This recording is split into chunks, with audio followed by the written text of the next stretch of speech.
The following is a very special episode of the Danville discussion.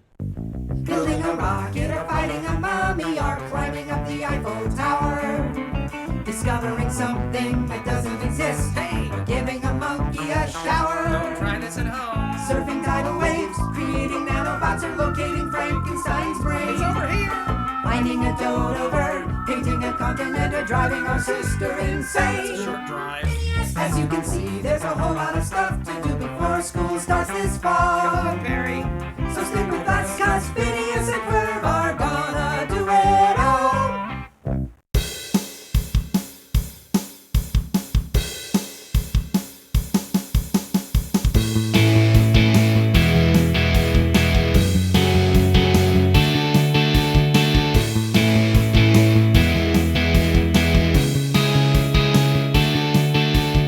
Hello everybody and welcome once again to the Danville discussion, a podcast about all things related to Phineas and Ferb and beyond.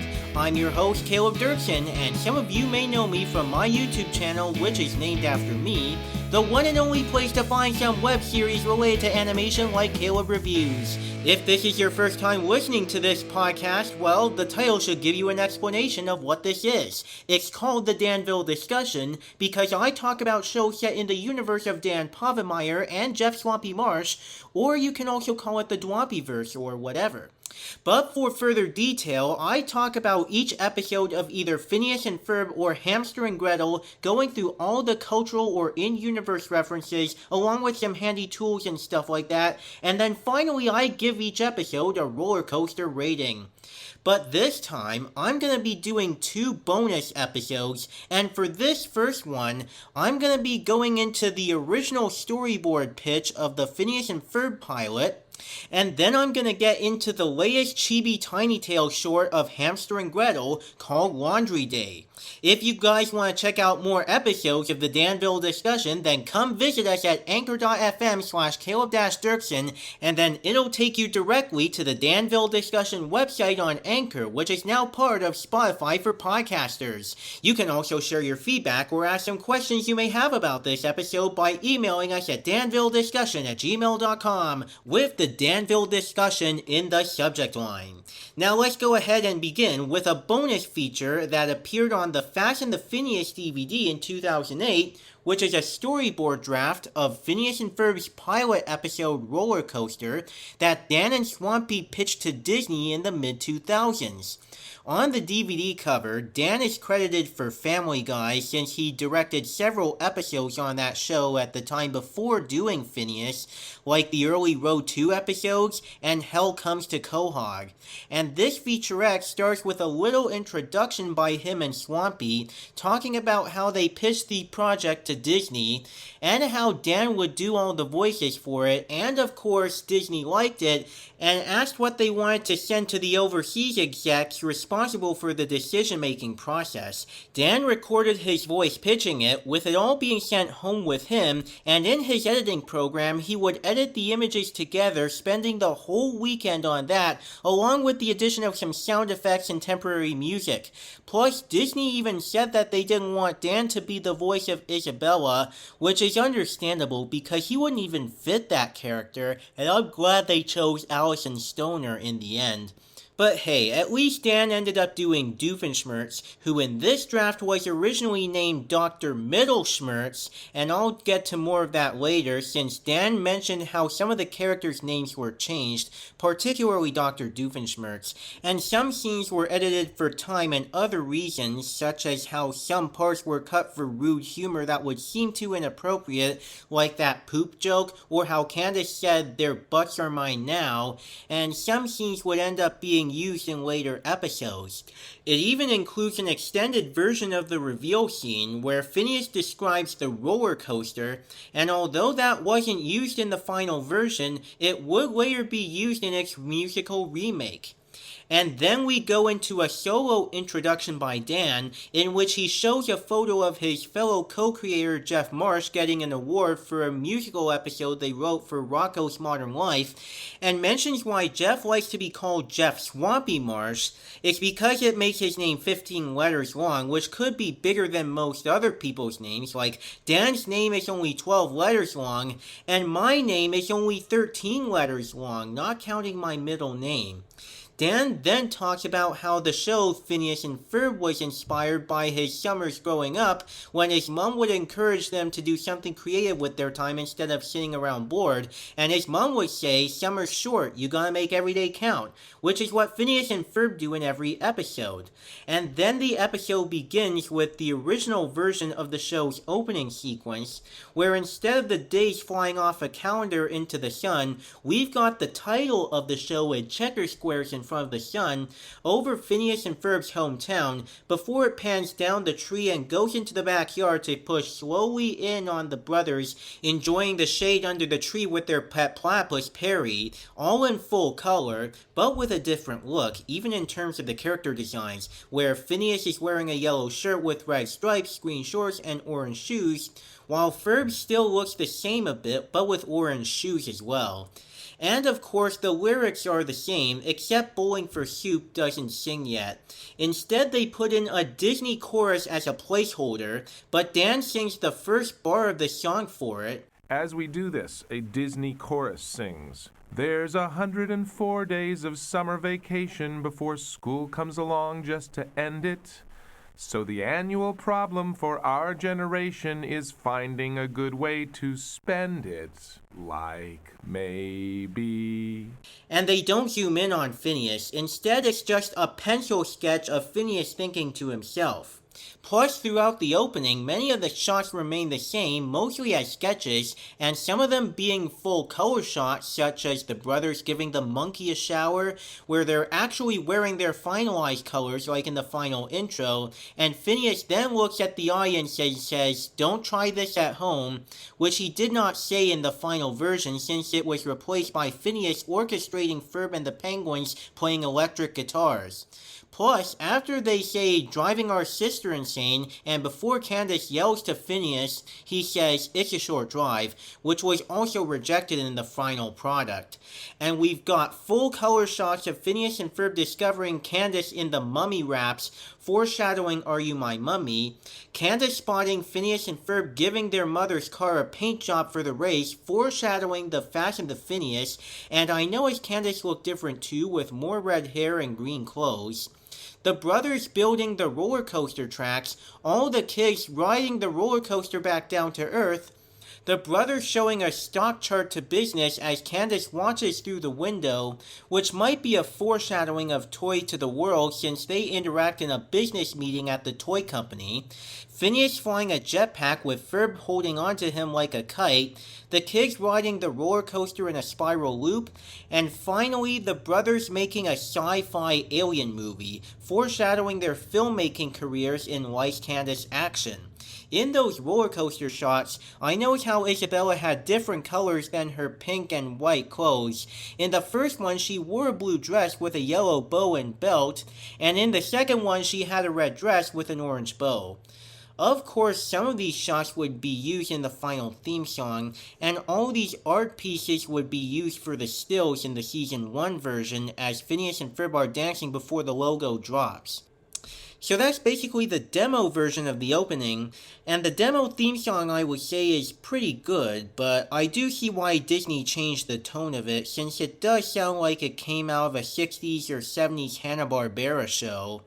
But then it goes to the same backyard that the show usually starts every episode in, with Phineas and Ferb sitting under the tree in the shade, and after the camera pushes in, the opening scene proceeds as usual, but the difference is that in here, after Phineas says that the first thing their school is going to ask the brothers is what we do over the summer, Phineas says, "We better have something great to tell them," a line that was later deleted in the final version, probably for time. Also, when Perry makes his chattering noise, which Dan describes as a weird purring chirping noise, it closes up on Perry for this. Continuing on, as soon as Candace says her first what if, she says, what if, I don't know, instead of what if, And when Phineas tells Candace, you wait till the last minute then, he says it in a defiant tone saying, fine, you wait till the last minute then, whereas in the final version he says it in a casual manner as, that's cool, you wait till the last minute then. I think the final version of that line is better because here I can see how the original line makes Phineas sound like a douchebag. In fact, most of this original storyboard portrays Phineas in sort of an arrogant way, kinda like the Black Friday reel of Toy Story. If you ask me, I've learned a lot about the history of the movie's production thanks to the bonus features on my Ultimate Toy Box DVD and my Special Edition Blu-ray, and even the Pixar animation look back by Animat, aka Electric Dragon 505. And I've even watched the Black Friday reel itself.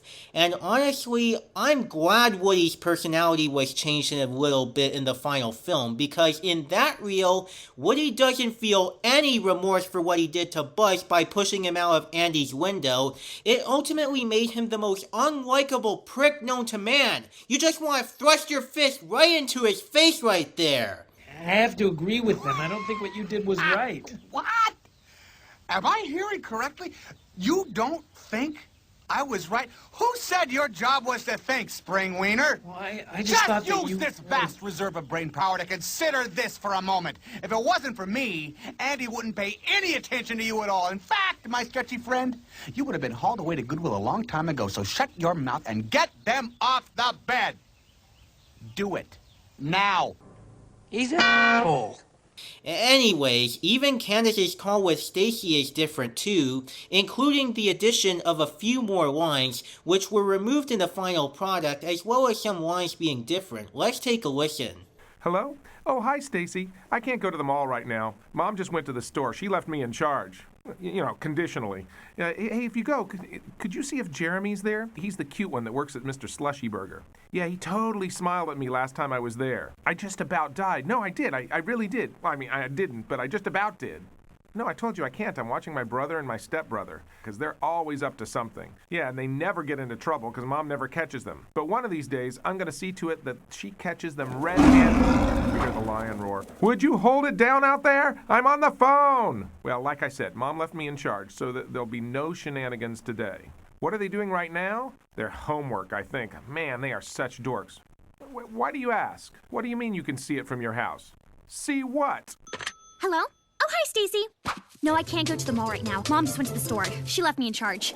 Well, you know, conditionally. Oh, if you go, can you see if Jeremy is there? No, he's the cute one that works at Mr. Slushy Burger. Yeah, he totally smiled at me last time I was there. I just about died. No, I told you I can't. I'm watching my brother and stepbrother. Yeah, and they never get into trouble, because Mom never catches them. One of these days, though, I'm gonna see to it that she catches them red-handed. Will you hold it down? I am trying to use the phone. Look, Mom left me in charge, so there'll be no shenanigans today. What are they doing right now? Why do you ask?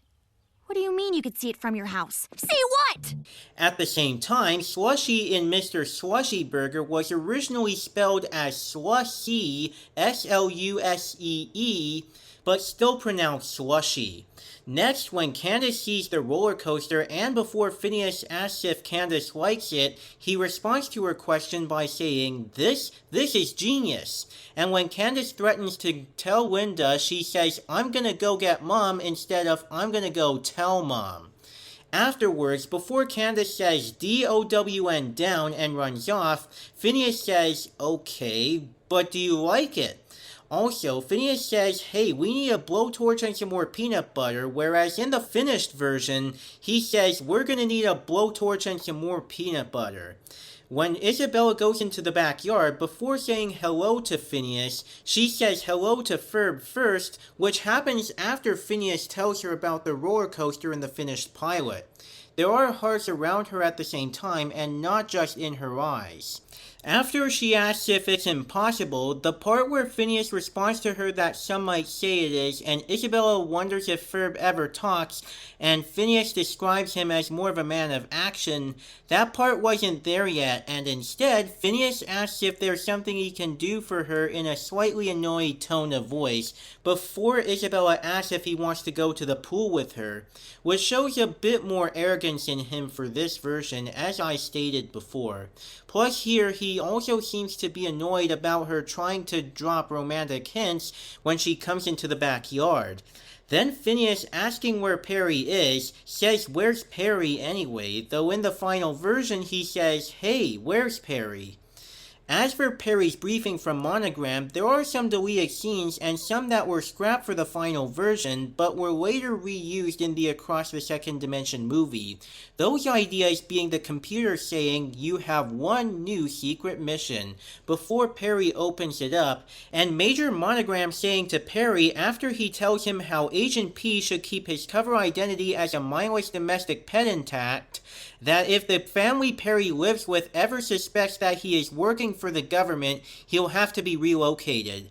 Also, since Doofenshmirtz was originally Mittelschmertz, that's what Monogram calls him in this. For the lines that were deleted, after Monogram says about Mittelschmertz buying 80% of the country's tinfoil, he says if this was anyone else, it would just be weird, but with Mittelschmertz, you can never be too careful. And after he prompts Perry to go over to his hideout, find out what he's doing, and put a stop to it, he continues, you know, unless he's just watching TV or something, in which case use your discretion.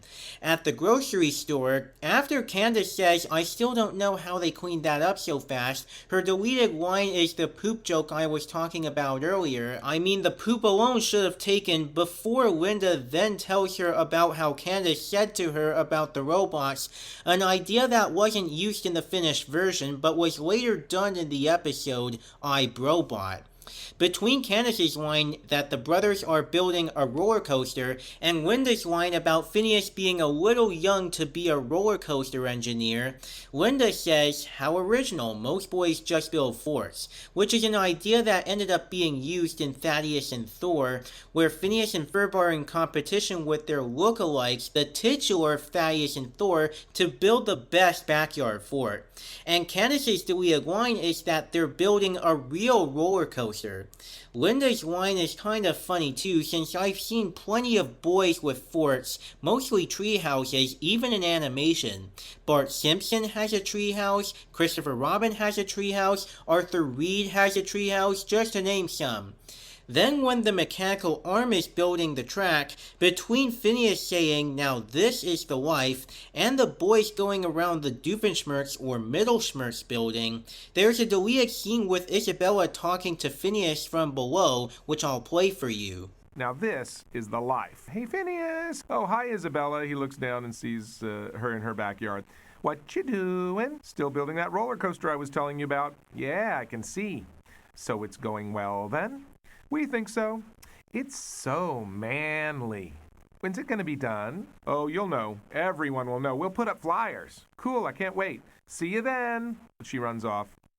We're going to need flyers. Pan over to Ferb using a Gutenberg press, pulls off a flyer and shows it to him. Excellent.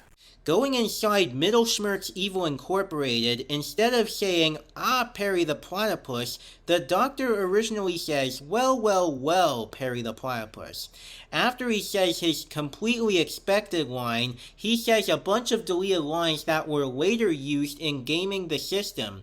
In fact, I'm going to compare the two scenes right now. Well, well, well, Perry the Platypus, what an unexpected surprise. And by unexpected, I mean completely expected. You are obviously here to thwart my plan to reverse the rotation of the Earth, but you are too late. Wait a minute, is it 11 o'clock yet? Oh, wait, hold on, one moment, just a bit now. Now you are too late. I promised myself I wouldn't let anyone stop me after 11 o'clock. Ah, Perry the Platypus, you are too late. Wait, is it 11 o'clock yet? Wait. Now you are too late. By the way, since I haven't said it about it yet, the reason his name was changed from Mittelschmertz to Doofenshmirtz is because he was originally named after the medical term Mittelschmerz, which means menstrual pain of the mid-cycle or middle pain, and his hair was originally blonde instead of brown. but after he traps Perry, his deleted line is, "That is right, Mr. Platypus," and when he talks about the cost of the tinfoil, he has another deleted line. I don't have all the receipts right now, but it was a lot. Back at the grocery store, when Candace says that the roller coaster is huge, she says, "It's twice the size of the house, and somehow they got use of a crane. I mean, how is a 9-year-old even rent a crane?" According to Dan Povenmire on a Fandom Wiki talk page, the lines were deleted because Phineas and Ferb are the same age, but they never say what age that is. Just that it is less than 15, and in testing, kids of varied ages all identified Phineas and Ferb as their age. They didn't want to tie them down to a specific age because they like that vagueness. The sites that say that Ferb is older than Phineas are just plain wrong, though. Part of the reason they wanted them to be stepbrothers is that they wanted them to be the same age, but not twins and not just friends, which is interesting to know. Afterwards, Candace, after calling for Linda, says, "Come here, you gotta see this." And after the kids take the flyer, Candace screams a second time between Linda's lines that nobody would scream at a poster like that, and that she'd be in the dairy section if Candace wants to yell at some cheese or anything. Even the roller coaster reveal scene is different too, in which Phineas has some deleted lines. The first one is, "You are here this afternoon to witness the next generation of amusement park rides." And the other is a line that would be reused in the musical remake, which is, "Mark your calendars, ladies and gentlemen, because you'll want to tell your grandchildren about the day you rode," before Phineas says, "The coolest coaster ever." There are different lines for the demonstration as well. "To fasten" was originally "to fasten your seatbelts." Phineas adds "sorry about that" before he says, "well, you get the picture," followed by a deleted line where he says, "The emergency exits are located, well, I guess it's just this whole area up here, isn't it?" And after he says for the crowd to enjoy the ride, he reminds them to remain seated while the ride is in motion, repeating it in Spanish as "permanecer sentados, por favor." And then he remarks, "Now this is a view," before the ride goes to the top, as the roller coaster is speeding and heading toward the 4A's and Exclamation building, also known as the Phineas puts it as "ah" in one word. Afterwards, there are some deleted plot points with a deleted scene where they ride into a circus tent with the monkeys, Cedric and Alfredo juggling bicycles on both ends of the car, followed by a cleaning robot called the X-37 on the back of the ride, then going to the roller coaster circling around Middle Schmerz Incorporated, which is spelled on screen as Metal Schmerz, possibly for the same reasons I mentioned earlier when Dan pitched it to Disney. By the way, the song that plays in this version of the scene is actually called Mr. Go, a song performed by the band that Dan Povenmire himself was in, Keep Left, which was later re-recorded and edited for the Milo Murphy's Law episode Party of Peril, and alternatively titled I've Gotta Go. And as Middle Schmerz is continuing on about the cost of the tinfoil, he has a different line saying, "I'm telling you, nothing but expenses. I mean, have you ever tried to ship 2 tons of tinfoil?" In the actual pilot, it was changed to blah blah blah, "really make all my money back. I could buy a bunch of east-facing real estate and sell it again with an unsentimental view. Right before Perry flings the screw at him with his beaver tail. After the fight, when Middle Schmerz unleashes the magnetism magnifier, he says, "Ha! Now you really are too late." But since the previous "too late" line was dropped and not used until gaming the system, the final version changes it to "now you are too late," which precedes another deleted line from him, "Behold my magnificent magnetism magnifier." And the original line, before it was changed to "quake in your boots and watch helplessly as the unimaginable electromagnetic forces pull the eastern seaboard," is spoken as "now quake in your boots and watch helplessly while the unimaginable electromagnetic forces pull the eastern seaboard," and you know the rest. Thereby reversing rotation of... Well, that didn't work. Right before the failure. When the tinfoil ball forms and comes toward Perry and Mittelschmerz, he says, "And now it appears that we have a 20-ton ball instead of, and now we have a 2-ton ball, which is less than 20 tons. Would you imagine that a 20-ton ball of tinfoil could crush your back even more than a 2-ton ball?" Also, the words magnet and magnifier are switched around in Mittelschmerz's line about separating the two from each other before it's too late. When Candace looks outside at the roller coaster from the grocery store, she says, "Their butts are mine now," which was later changed to a really hyper-enthusiastic oh, due to, like I said, the fact that it would have been unsuitable for a family-friendly show, let alone one made by Disney. Between "It's no use" and "We are doomed," Mittelschmerz says they won't budge instead of a repeat of "It's no use." And when Perry takes the magnet with the helicopter, Mittelschmerz says, "You did it! You saved us! I'm sorry I ever said anything bad," and then gets hit by the ball and says, "I'll get you!" I think I like the final version of that line better and more hilarious, where he says, "You did it! You saved us, Perry the Platypus!" And after getting hit, he says, "Curse you, Perry the Platypus!" Candace asks, "You just gotta see it." Before look, see, when she drags Linda outside as the roller coaster is being pulled into the sky. The "in the backyard" part wasn't added yet when Candace suspects that Linda thinks the brothers are still under that stupid tree, and after Candace takes the cart in a hurry, Linda has a deleted line of adult humor, "My, you can be awfully helpful when you're having a psychotic break." When the roller coaster is being carried in the air, instead of just cutting to Perry on the smoking helicopter, it zooms into the roller coaster vehicle, where Phineas and Ferb discover that they're in the sky, and Phineas responds, bonus. And then it goes to Perry on the helicopter. After Perry lands on the roller coaster and Phineas notices him, the latter adds, "I wonder where you were," before his compliment on Isabella wearing Perry's hat, and instead of taking it off her head and finding it peculiar, she just swoons when wearing it. Of course, when everyone gets flung over to the croissant stand in Paris and the croissant shop owner says croissants without the thick French accent, and Phineas asks if anyone would want croissants in plural. When Linda and Candace get home, Linda's line is, "Okay, we're home, are you happy, Candace?" which was later changed to, "Okay, we're here, are you happy now, Candace?" And when Linda pokes her head into the backyard and says hi to the boys, instead of "Oh hi boys," her line is, "Oh hi Phineas, hi Ferb." Between Isabella's line saying how great the ride was and then asking what Phineas is going to do tomorrow, both she and Phineas have deleted lines. Isabella's line is, "Will it be open tomorrow?" And Phineas's line is, "Nah, don't want to get in a rut." And finally, that scene where Isabella talks about how the brothers make a great team and then Ferb burps the peanut butter before Isabella leaves the backyard was not added in. Isabella just leaves the backyard immediately, and then the rest of the storyboard finishes from there. So let's finish off the handy tools out of my big toolbox of original pitch supplies. The original character artwork had the characters in different colors. Phineas wore a red and yellow shirt with green shorts. Candace had dark red hair and green clothing. And like I said, Dr. Doofenshmirtz, or Mittelschmerz, wore a red shirt instead of a black shirt and had blonde hair.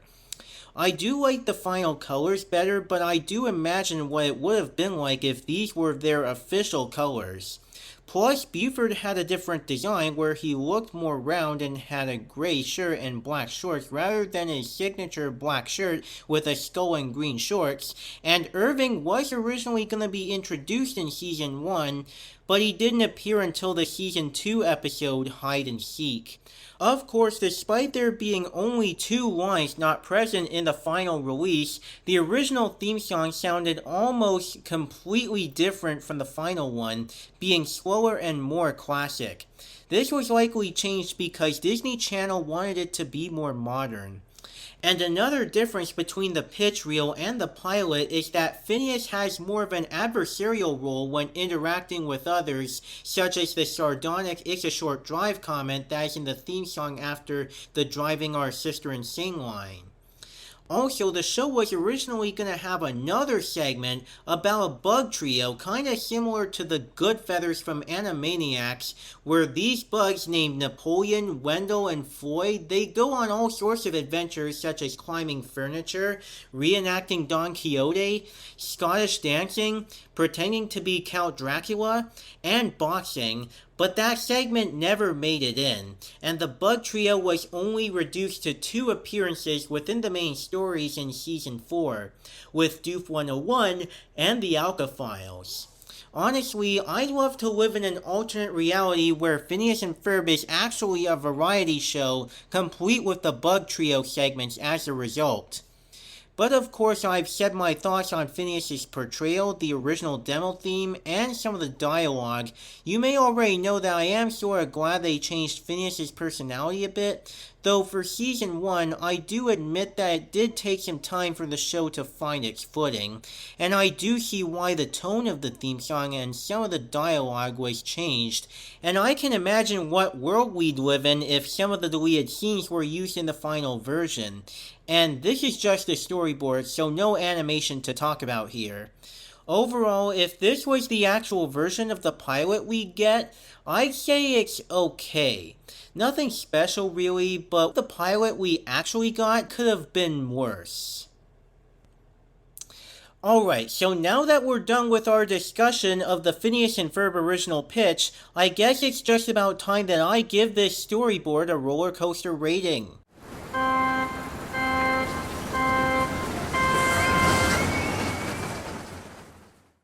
So, what do I think? How many roller coasters out of 10 would I rate this original pitch of Phineas and Ferb? Well, for me, it was a hard choice between 6 and 6.5, but I'm probably gonna give this storyboard 6.5 middle schmirks roller coasters out of 10. It is the same episode, but I do see how some of the flaws were changed for the final pilot, including Phineas's semi-douchebag personality. An overall okay pitch from Dan. But anyways, we're gonna take our break right here, and when we come back, we're gonna move on to the Hamster and Gretel Chibi Tiny Tales short Laundry Day. So stick around for that. We'll be right back to the show on Disney Channel. The countdown to summer begins. Oh, yeah! For Phineas and Ferb, that means time to make big plans. Phineas, what is this? We're gonna build a roller coaster. For Candace, that means making sure those plans don't happen. You're going down! It's gonna be the ultimate summer vacation. Phineas and Ferb. Whoa! Featuring High School Musical's Ashley Tisdale and Hannah Montana's Mitchell Musso. Don't miss the big premiere of Disney Channel's newest original series, Phineas and Ferb. Now, let's get back to the show on Disney Channel. And we are back. Now let's jump on to our next subject, which is the Chibi Tiny Tales short of Hamster and Gretel, Laundry Day. So this short was released on the Disney Channel YouTube channel on Saturday, March 18th, 2023, and what happens in this one is that Kevin is texting on his phone while Hamster and Gretel are watching TV until the alarm sounds on Kevin's phone where Professor Exclamation is planning to take over the city once again, and now it's up to Hamster and Gretel to save the day yet again. The only problem is that their costumes are missing since they're in the wash. After the title card, Gretel brings Kevin into her room and she and Hamster open the closet and dig through a bunch of outfits, some of which are references to other Disney assets such as Hamster as Mickey Mouse and Gretel as Minnie Mouse. The two being in Spider-Man-esque costumes because Disney owns Marvel, and then the biggest one is Hamster as Phineas and Gretel as Ferb. The other costumes they wear are cow suits and lemonade stand owners. However, Kevin disapproves of all of them since it's not their super suits, and then sees lasers and flames coming from behind the houses, and Hamster and Gretel take their suits out of the washing machine, spin themselves dry, which ends up getting Kevin wet, and burst out of the roof of their house in order to attack Exclamation and his robots.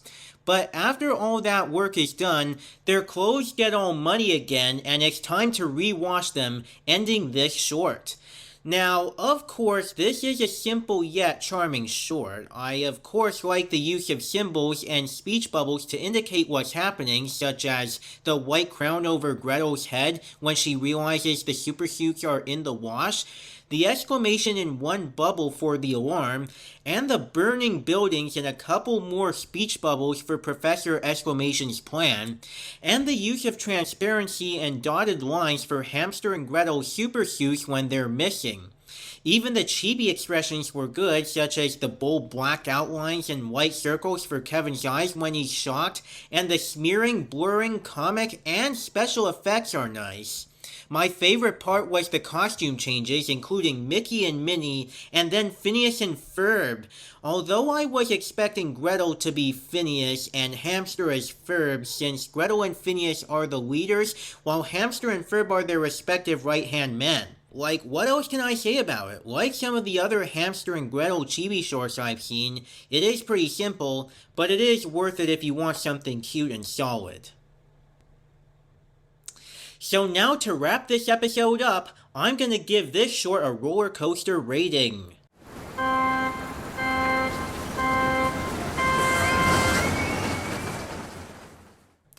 I would probably give this Chibi Tiny Tales short 8 roller coasters full of extra clean chibi costumes out of 10. It does have a simple plot, but it is still some good fun, and I really do love the chibi animation in there. The Phineas and Ferb costumes are the one thing that made me the most excited to watch this short, though. Again, it is basic, but it is a nice little short right there. And with all that said and done, that's all I'm going to be talking about this week, so thank you guys so much for listening to this episode of the Danville Discussion. As for me, you can find me on my Facebook page at Real Caleb Doerksen, on my Twitter, Tumblr, and TikTok pages at Caleb Doerksen2 with the number 2 at the end and all in lowercase, on my alternate Twitter page at Caleb the P&F Guy, on my Instagram pages at Caleb.Doerksen for my main page, or at Caleb Flynn Fletcher for my alternate page, and on my DeviantArt page at CalebDoerksen20. I'm also now available on Instagram's Threads in case Elon Musk seals the final nail in the Twitter coffin. My handle is the same as my main Instagram handle at Caleb.Doerksen, that's CALEB.DOERKSEN, all in lowercase. And you can also find me on Discord by entering the username Caleb Doerksen, which is now a one-word username because Discord dropped the 4-digit code numbers. And if you go to the invite link in the description below, it'll also invite you to my Discord server so that you can talk with me about anything, including this podcast or my other content. You can also find me on YouTube, just search for Caleb Doerksen and look for the icon of me as a soldier. And if you want to support my work and get some great rewards all at once, which includes getting access to my content before anyone else, including my videos, my podcast episodes, and all that, then you can become a patron at patreon.com/Caleb Doerksen. I mean, your support would be just great, so please support me if you can. As for this podcast, we are available to listen on Apple Podcasts, Stitcher, Amazon Music, Audible, Good Pods, Google Podcasts, Spotify, and the link on iHeartRadio is www.iheart.com/podcast/997100607. So go there and it should take you to the official Danville discussion page on iHeartRadio, and then you can subscribe over there. Plus, you can also find us on Spotify for podcasters by using your Apple or Android device or going on the web at anchor.fm/Caleb-Doerksen, and then it'll take you directly to the Danville discussion page on Anchor, part of Spotify for podcasters. If you have been listening to this podcast on Apple Podcasts or any other podcast service, do you mind just going out there to rate and review this show? That would be nice, but please be respectful. And if you have been listening to this episode as a video on YouTube, then mash that like button on our video and leave us a little comment with your thoughts on all this bonus content. You can also share your feedback or ask some questions by sending us an email at danvillediscussion@gmail.com with the Danville Discussion in the subject line. Join us next time, and I'm gonna get to my other bonus episode, which is a review of the Fast and the Phineas DVD, my first DVD review of Phineas and Ferb.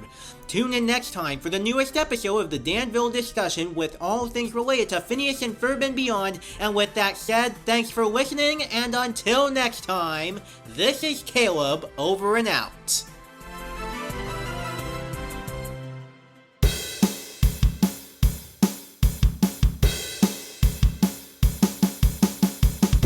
This podcast was created strictly and only for entertainment and information purposes. It is not endorsed by the Walt Disney Company, Disney Television Animation, or their affiliates. All and any names, images, clips, sounds, or other items related to Phineas and Ferb, Milo Murphy's Law, Hamster and Gretel, and other Disney properties are trademarks and or copyrights of their respective holders. All original content from this podcast is the intellectual property of the Danville discussion and the host or hosts running the podcast, unless otherwise noted.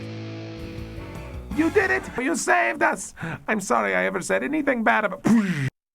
I'll get you! You did it! You saved us, Perry the Platypus! You, Perry the Platypus!